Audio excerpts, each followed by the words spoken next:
मनु महाराज की संतान का वर्णन। अब मनु महाराज सृष्टि करने प्रारंभ किया, जिनके 2 बेटे 3 बेटियां।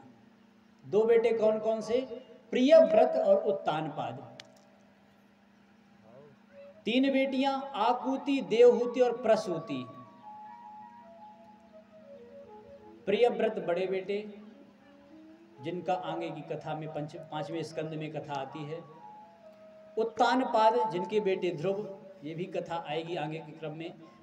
पहले बेटियों की कथा देख लेते हैं। आकुति बड़ी बेटी का नाम है आकुति, जिनका विवाह होता है रुचि प्रजापति से, जिनसे भगवान यज्ञ नारायण का प्राकट्य होता है। गर्भ से ही यज्ञ नारायण, बालक और बालिका गर्भ से ही निकले थे आकुति माता के। इनका विवाह कर दिया गया। अब प्रश्न यह होगा कि जब एक ही गर्भ से निकले तो इनका विवाह कैसे हो सकता है? भाई बहन कहो, लेकिन नहीं। इनका अभिषेक करने के पश्चात इनको सहोदर के संबंध से अलग कर दिया गया।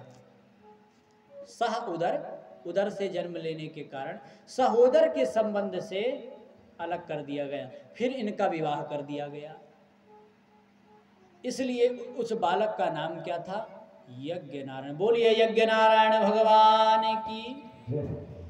यज्ञ नारायण भगवान दक्षिणा के सहित प्रकट हुए थे। उनकी पत्नी का नाम है दक्षिणा देवी, इसलिए यज्ञ में तो दक्षिणा जरूरी है। प्रेम से बोलो राधे राधे। नहीं, शास्त्र सम्मत बात है, शास्त्र सम्मत बात है। यज्ञ की पत्नी का नाम दक्षिणा, यज्ञ छोटा हो या बड़ा हो, दक्षिणा अवश्य है, यथाशक्ति, जो जितना जैसे योग्यता है उसी के अनुसार। आकुति जी का ऐसे परिवार। अब देवहूति प्रसंग में आते हैं। मनु महाराज की दूसरी बिटिया, मझली बिटिया देवहूति जी। देवहूति जी का विवाह करदम जी ने, ब्रह्मा जी ने छाया से प्रकट किया था करदम जी को। करदम जी से मनु महाराज ने ही अपनी देवहूति बिटिया का विवाह कर दिया। विवाह करने जब गए तो महात्मा तो समाधि में लीन भये। समाधि जब खुली तो महाराज ने कहा, मनु महाराज ने कहा, हम अपनी बिटिया का विवाह करना चाहते। बोले हम तो महात्मा हैं। अच्छा, जब समाधि से उठे थे ये, तो उस समय भगवान ने इन्हें आशीर्वाद दिया था कि करदम यदि तुम महात्मा गृहस्थ सदगृहस्थ बनोगे तो हम तुम्हारे बेटा बन करके आएंगे। इसलिए वह भगवान का वचन याद करके इन्होंने हाँ कर दिया कि ठीक है, हम विवाह करने के लिए तैयार हैं। अब देवहूति जी का करदम जी के साथ विवाह कर दिया गया। विवाह होने के उपरांत बेटी ससुराल को गई। मनु महाराज ने बेटी का विदा कर दिया। अब इधर महात्मा समाधि में मस्त हो गए। समाधि की तो भाई जिसको जो आदत बन जाती है, तो एकांत यदि 2 मिनट भी पाए तो समाधि लग जाती है।